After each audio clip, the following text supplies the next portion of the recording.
Hi everyone, my name is Stas, and today I'm going to tell you about the plot of the 2014 movie. It's called It Follows, in which a pretty girl suffers from a curse that is transmitted through sexual contact.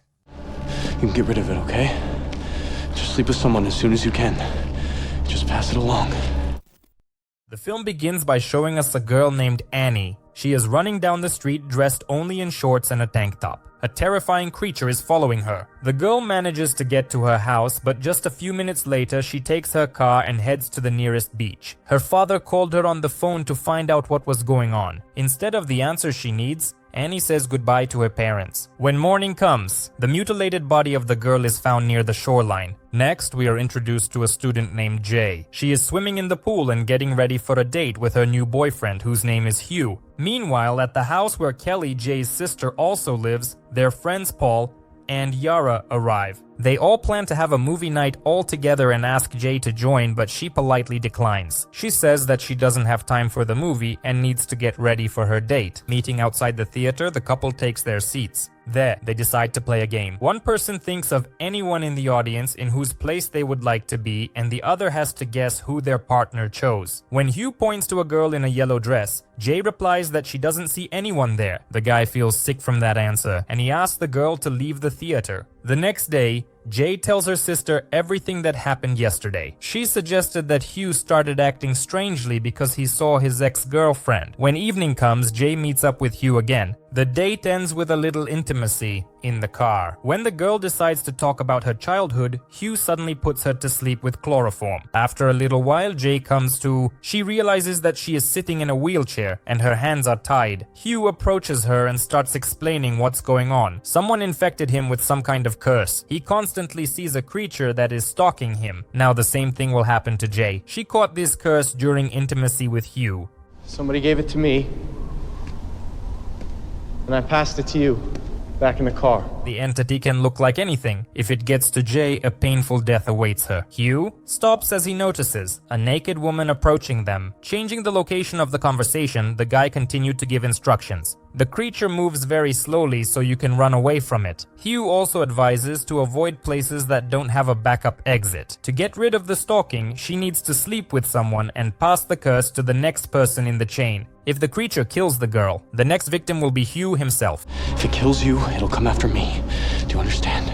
Meanwhile, Kelly is playing cards on the porch with Paul and Yara. A car stops nearby. The guy pulls Jay out of the car and she can barely stand on her feet. He throws the girl onto the road and quickly drives away. Kelly and the friends immediately rushed to help Jay and then called the police. The police began to check the scene of the incident and find out the identity of the guy. It turned out he had introduced himself with a false name and finding him would be difficult. Jay falls into depression, stops eating and stops talking. A few days pass. During a lecture, Jay looks out the window and sees a woman in a hospital gown. Realizing that the very creature is approaching her, the girl hurriedly leaves the classroom and then the university. She heads to the cafe where Kelly and Paul work. She tells them about what she saw, as well as all the details and instructions from Hugh. Her sister doesn't believe Jay's story, and she is sure that it's all due to severe stress. Against the backdrop of this conversation, Paul suggests spending the night together with the girls. He thinks it will be safer that way. Kelly also invites Yara to stay over, and she quickly agrees. When does night fall? Paul and Jay reminisce about their childhood adventures. Suddenly, they both hear the sound of breaking glass. Paul immediately heads to the kitchen to check what happened. Realizing that someone broke the window and ran away, he goes to Kelly to have her call the police. Meanwhile, Jay starts to see a terrifying woman slowly moving towards her. Screaming, the girl runs into the room where her sister and friends are. They assure the girl that they don't see anyone. A few seconds later, Jay sees the terrifying creature again. This time it's a tall man without eyes. See? Everything's okay.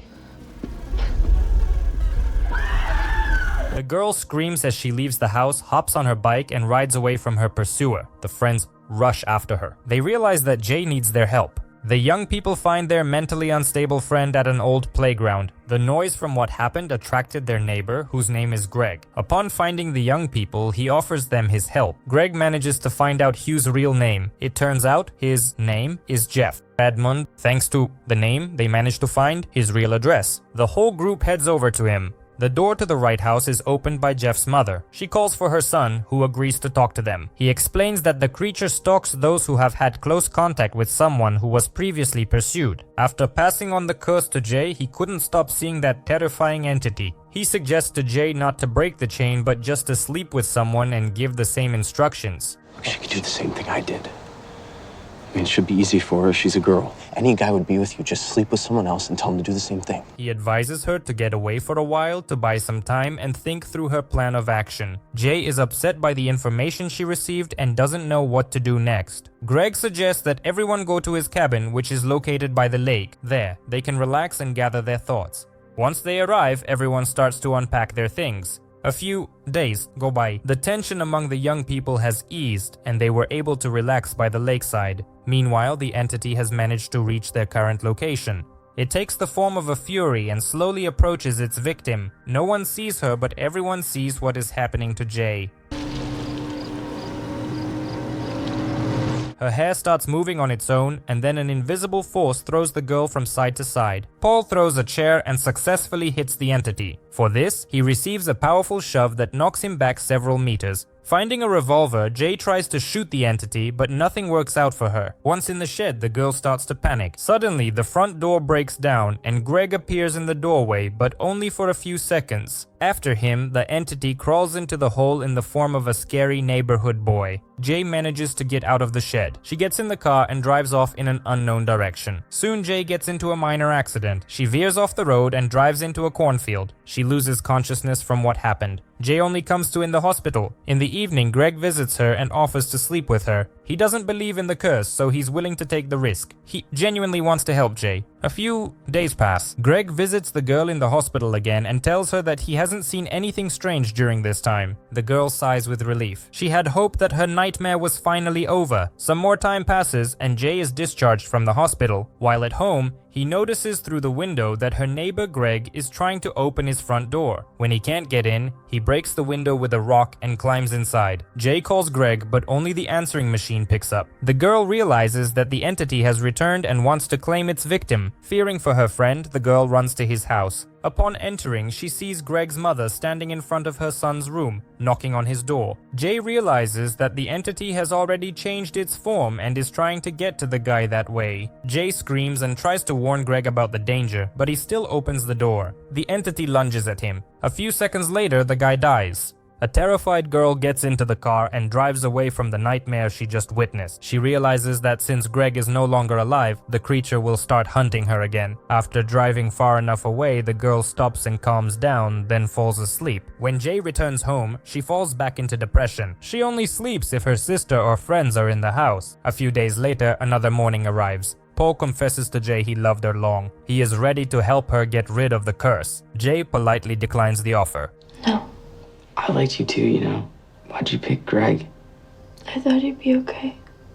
He wasn't scared. Paul comes up with a different solution. He wants to lure the creature into the pool and deliver an electric shock to the water. Having prepared all the necessary equipment, the friends start to wait. Jay herself descends into the water, planning to lure the creature into a trap, but it turns out to be smarter. The entity starts throwing objects at its victim, knocking her off balance. Paul pulls out a gun and tries to help his friend. He accidentally hits Yara. Kelly manages to throw a sheet over the creature so Paul can take a precise shot. After the bullet hits the head of the invisible entity, it starts to fall into the water. Jade doesn't manage to get out of the water in time for her friends to send the electric current. The creature grabs the girl by the leg and starts to drown her. Another shot from Paul helps Jay break free and leave the pool. The creature is gone, but blood has appeared in the pool, which only Jay noticed. Returning home, Jay accepts Paul's offer to take on the curse. After waiting for his friend to fall asleep, the young man gets into the car and finds a few girls of easy virtue. A few days pass Jay. Paul and Jay are holding hands and walking calmly down the street. They are calm and happy. But unfortunately, they don't see that an unknown figure is following them. This is where the movie ends.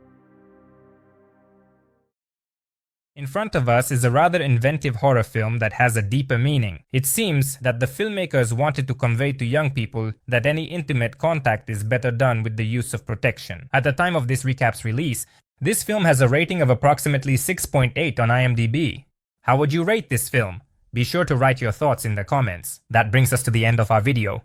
Thank you all so much for watching. If you found it interesting, then definitely support this video with a like and subscribe to the channel so you don't miss our new episodes. Well, this was Stas, who is already preparing a new brief recap for you. Stay healthy, watch only good movies, and play only good games. Good luck to everyone, and goodbye.